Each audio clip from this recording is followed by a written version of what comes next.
Sementara itu, Panitia Khusus DPRD Kota Gorontalo melakukan uji publik atas rancangan peraturan daerah tentang perlindungan dan pemenuhan hak disabilitas di Kota Gorontalo.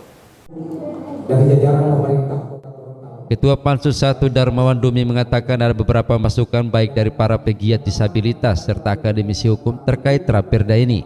Salah satunya terkait seluruh fasilitas daerah, baik jalan atau kantor yang bisa mendukung para penyandang disabilitas. Di mana yang bisa digarisbawahi pada uji publik ini, mereka meminta ada komitmen antara pemerintah dan DPRD untuk 2 buah Raperda yang dinahkodainya tersebut bukan hanya habis di uji publik saja, namun lebih pada implementasinya.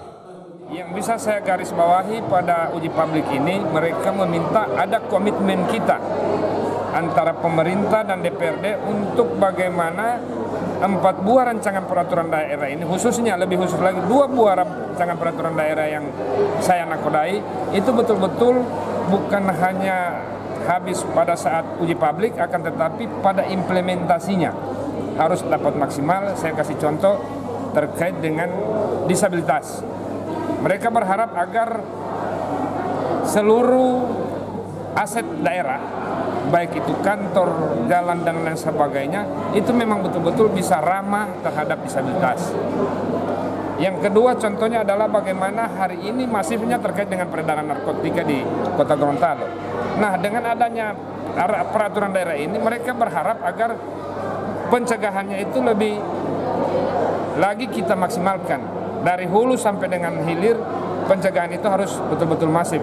Contoh, hari ini bagaimana anak-anak kita sudah terpapar dengan narkotika, dan dengan adanya Raperda ini berharap agar ini bisa kita tekan, bahkan kalau bisa ini betul-betul bisa terhindar, anak-anak kita bisa terhindar, generasi muda kita bisa terhindar daripada pemakaian daripada narkotika itu sendiri.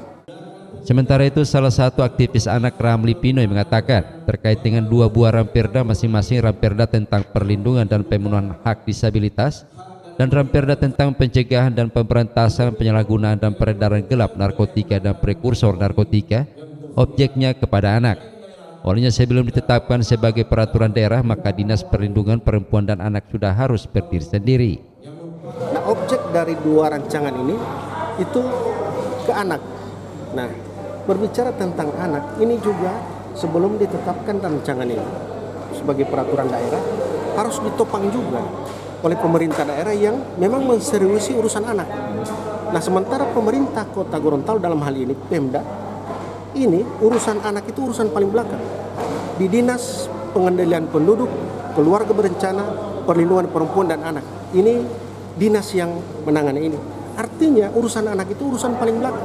Nah, ketika ini mau diseriusi, rancangan ini akan ditetapkan, harus jalan. Nah, harus juga ditopang oleh pemerintah daerah yang mensupport dengan dinas yang mengurusi itu.